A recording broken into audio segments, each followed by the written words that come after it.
Okay, so thank you once more very much, and we will proceed with the last presentation from the outcomes of the MIRIS project, and Anita Tregner, Mlinaric from Meta Group will. Okay, so thank you for the introduction. Thank you also very much for the invitation.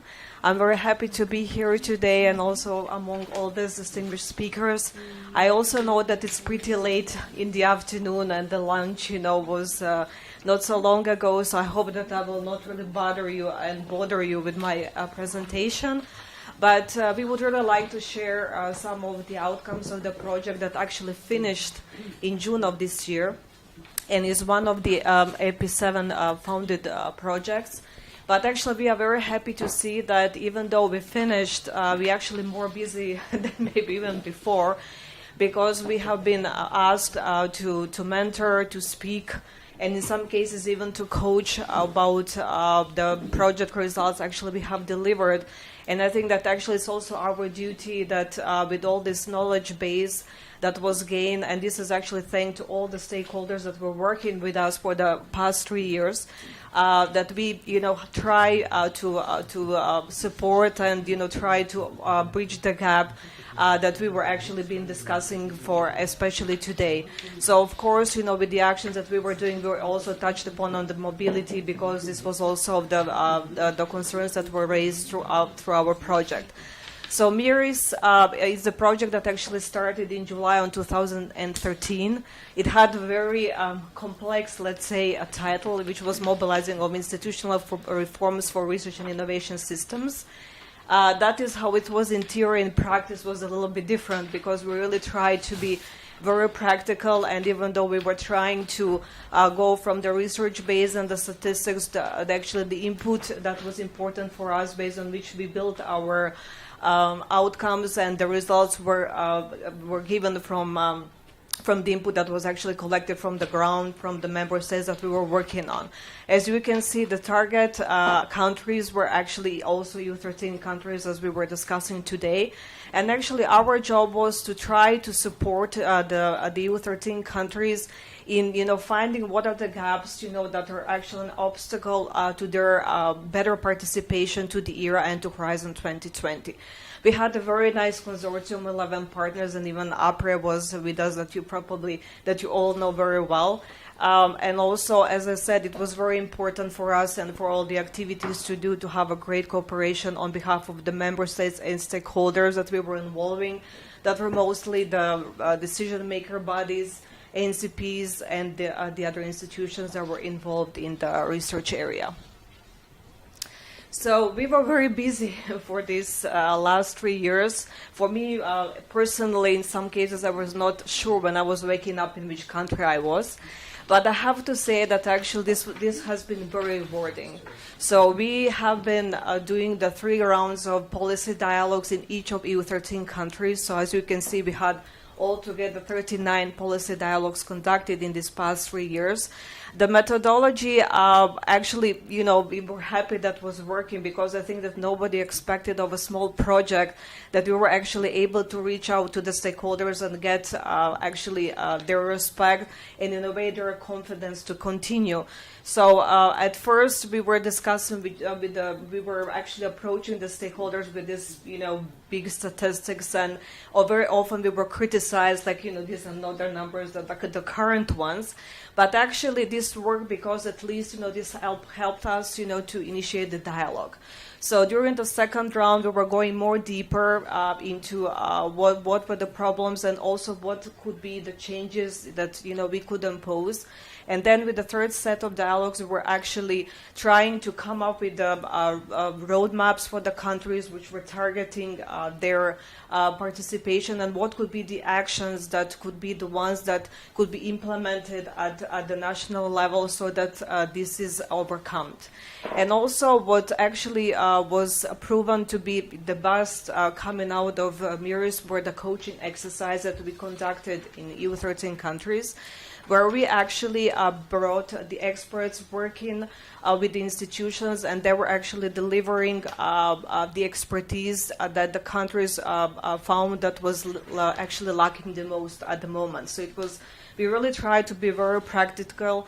We we brought experts with us during the second round that were talking about the best practices as well, where we were trying to showcase that actually there are even actions that can be implemented at zero cost, that could help for the countries to have better results when it comes to their participation.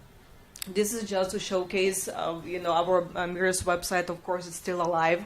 Actually, now that we've been submitted all the final reports to the Commission, we will be publishing a lot of the results and country reports, because after each of the sessions, there is a lot of data, and the analysis that has been conducted. But also, of course, if you would like to ask us, personally, or we can also deliver it to via email, because we are very happy to share all the data that was collected. We also had a final conference that was held here in Brussels on 26th of May. It was a smaller scale conference, because we really wanted our target stakeholders to be present, and a lot of them actually sitting at this table today as well, because we wanted, to give the ownership of the results to them, and then, to have the final conclusions with which we hope that actually a lot of them will be, continue and be, spread in the air somehow, so that we will be able, to support all the actions that will be in actually the sense that we were working on, and that was actually that was related to the widening of participation. So this is just to show one of these graphs, that we were and the benchmarking analysis that we were doing for the countries, and how we started with when it comes to our initial dialogues. So there were a lot of analysis that we made in the meantime, and what we were actually trying to do, that after each of the dialogue, whatever we saw that was really a discrepancy or that need to be explained in more detail, we would try to conduct analysis of it. So of that, we also were tackling issues of mobility and participation to EU networks, because we saw from the start that actually, there were a lot of issues that, we should address in that regard. But, our, starting point was actually that, as it said here on this slide, that whatever criteria were taken into consideration, unfortunately, still there is a very big gap and disparities when it comes to participation to EU programs when the benchmark is made in between the EU 13 countries and EU 15. And here, there are also some of the data, to show how, these disparities look like. But it's not only that, we see disparities in between EU 15 and EU 13. Actually, there are also a lot of, different ratings, in between the EU 13 countries themselves.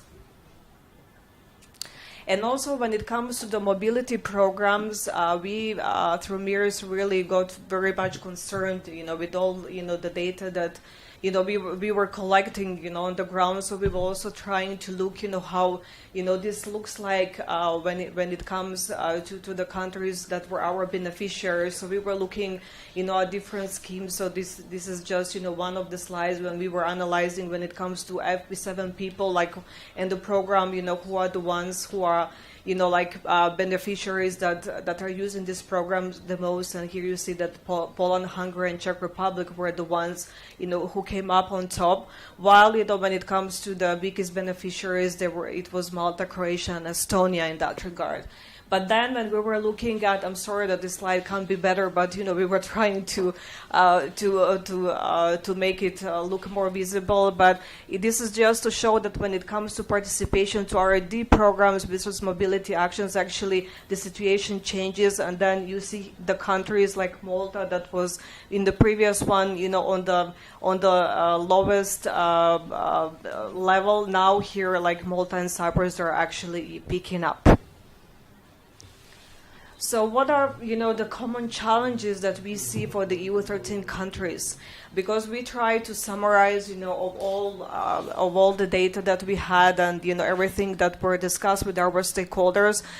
Then there were many, but at the end we actually came up, with these ones that you see on this slide, because actually, no matter what, if the countries were doing, better or not so good at the scale when it comes to their participation, at the end the problems, seem to be very common, for all our 13 countries. So what we discovered that the countries are lacking, it's the proactive approach towards the excellence, because as we were also hearing today, there is really excellent research that we also spotted through our actions, but actually the fact is that they are not known outside their national local area. And this was also proven when we were having our expert from Louvain coming with us, showing the best practice of their university, that he was completely actually stunned, with the fact that he didn't know of many organizations that they wanted to cooperate with. And actually, thanks to Miris, Louvain changed completely their international strategy when it comes to cooperating to EU13 countries. And they actually started a new network that is called CELSA, and they are really trying to involve more of EU13 countries to cooperate with them. And also they are trying to also in a way to teach them how to market their excellence better. So it's very important for our EU13 countries to really market themselves. We know that the funding is always a problem, and that this is something that is not always on top. But it's actually very important, because this also brings to opportunities and to partnerships. Then, our biggest concern was among the others listed here is also that there is somehow misperception of the benefits when it comes to participation to the year or to Horizon, because the structural funds, they still have they're more attractive because of the issue of the language, even though when it comes to administrative burdens, when it comes to participating to Horizon, somehow we disagree that actually it's easier to apply for the national funding. We think that it's difficult, at the same scale, but it's just that it's maybe easier if not, you know your own landscape, so then it looks much harder to participate to the era. However, this is important because then you lose your competitive and international component, and for that reason we were really trying to preach that still structural funds are important, but then there is also the phase when structural funds are gone, and then going back to the EU funding, it's a bit difficult because you lost some of the competitiveness, some of the network, and it's not easy to be back to the game, especially now when the competition is so high. Then, of course, there is the issue of allocation of national funding and evaluation of performances, which is still a very big issue in all of the countries because there is a mismatch, and this also leads to the discrepancy. Then, as I was saying already, when it comes also to the synergies, there is a misperception in that regard, and still, unfortunately, we see that when it comes to the synergies, they are perceived as something that needs to be implemented because it's required by the European Commission, but actually, in reality, it's not actually clear how this could be done. And in particular, it's not understandable how this could be applied for the capacity building, which is very important. It's very nice to build nice research infrastructures, as we were also talking yesterday and today, but then if you don't have people who will be able to manage it, who will be able to work over there, then, this is a different story, and then we have a lot of money that is lost. Then also we see that still, this innovation drive and market-oriented attitude is something that is missing in the countries, because still, researchers are more oriented, towards teaching. And when it comes, to doing the research, then it's also, of course, what is the institution, what the institution allows, but also we didn't see that it's this end result, which is, the project that came to the market is something that most of the researchers is looking at because they don't see it as something that should be a long term. Then the brain drain, it's been really a worrying issue for us because this is something that, it's been the trend that was rising actually throughout these 3 years that we were conducting the project. And in particular in some countries like Lithuania, it was really said that, they are coming to the point that it will be really very hard to have the real scientific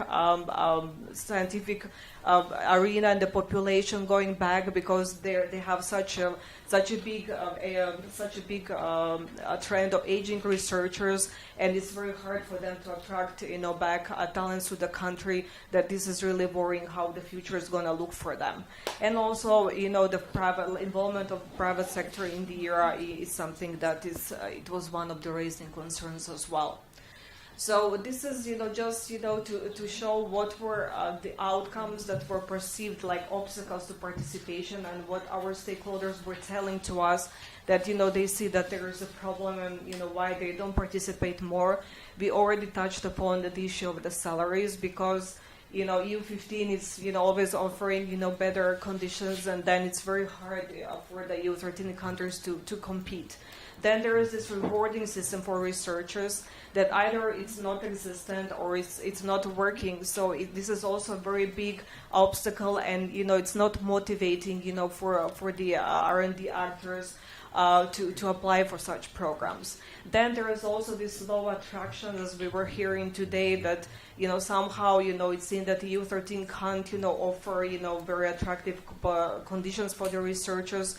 So and they can never compete with EU15. But actually, we heard today that this is not true. That there are some excellent facilities and conditions that are in EU13 as well.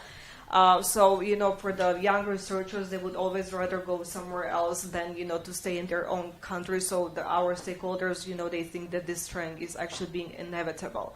But also we were trying, to preach to the stakeholders, even though we understand, the issue.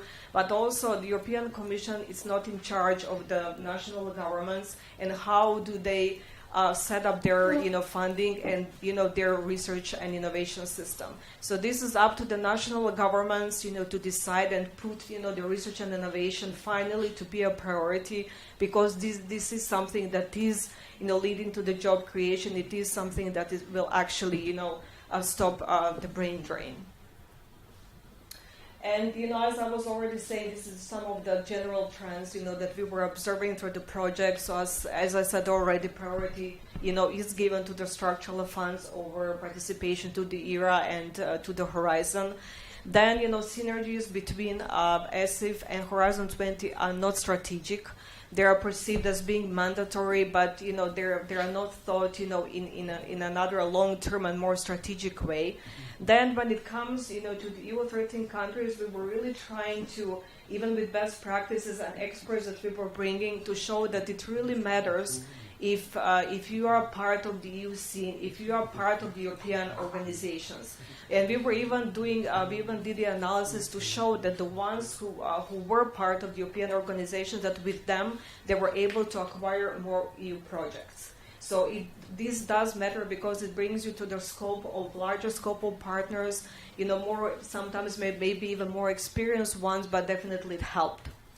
And also, as we were saying, for the salary-based, when it comes, to scientific diaspora, actually, we were discussing a lot with the diaspora and the stakeholders what should be done. And actually, the thing is that we saw that diaspora is very often misunderstood, because the salaries very much matter, but also conditions, that will be given to you to go back to your country also matter a lot. So, I think that we think that there is actually much more dialogue that needs to be done in this regard. And, for the proactivity, this is something that we would really like EU13 countries, to be more, to take more of that, because we saw that maybe also this is, to the traditional, mentality or something, but, we see that there is really needs for our countries to take more ownership of their actions and to be more proactive in order to change the situation the way it is. So this is just, I think that I have to finish. So this is, just some recommendations that we were making. We were also having this type of presentation, in front of the Maria Skłodowska-Curie Advisory Board, and here where we actually tackled, the issue of mobility and the excellence. So we really think that, it should be that actions to promote and to market the excellence of U13 really need to be incentivized, because this is something really very important. Because if, as people from Louvain told us, if we don't know about you, we can't, work with you. So if you make yourself visible, then we will find you. Then it's also the support of creation of the critical mass. Very often we see that the liaison offices here have maybe one or two persons that are, very busy with collecting information, but then, they don't have enough time or capacity to really be present in meetings, in working groups, and they have to be much more active in order for the information, to be passed in the right way, but also that, they participate in a way in decision making and what's going to be next. Then, to really activate diaspora members, but in the right way. Because they could really take the role of being the ambassadors, of the country's excellence, and they can promote participation further through their networks to international associations. And also, we were also talking and thinking about the voucher schemes, because we were looking at some that could really also help researchers, to showcase excellence, but not only at the scientific conference, but it's also very important that they are connected with the business environment. And actually, these were just a few things that we were also recommending and thinking in terms of other mobility programs. So we really think that all the mobility programs that have been discussed here today are very important. As the participation to those should be definitely they should be definitely encouraged. But also, there is a lot of negativity in here, and we know that it's very hard. But we also vouch for being, for just going out from this complaining mode and going into the proactive and the positive one. And for that reason, we think that all the good stories, as we were hearing today for these 2 days, have to be more showcased, and that also we need to reward success, because this is the only way how we could increase mobility, but also incentivize it and increase the motivation. And this is something that we were discussing actually with the Maria Skłodowska-Curie Advisory Board, and I'm glad, Peter, that you mentioned the Seal of Excellence, because I think we were the ones who were actually mentioning it before. So we think that this could be one of the measures for the successful applicants that could be very rewarding, and I'm glad to hear that some of the countries are already starting with this. Then, we think that this communication and marketing of excellence is something, as I already said, should be one of the key competences that should be addressed. And actually, we should teach our researchers how to do that. So it's like, we have startups pitching in front of the investors, so we should do the same with the researchers, so that they know how to well express themselves and, talk about, great scientific achievements they are making. And also we were, thinking of, what kind of events as the one organized with MSTA can be, used to showcase, these good cases and champions in a way, and what schemes could be the one that could actually be the one that could benefit from. And also, as the last one, just to promote more of this type of coordinated and support actions, because this is really the way that is the way how to support researchers. And also it's good always to have a dialogue with the stakeholders, which also the integral part, so that we also have to use all that we can when it comes to mobility and support actions that we can further exploit and support excellence-based funding. And actually this is it. So the rest can be found in the presentation if you will be interested in more slides. Thank you very much.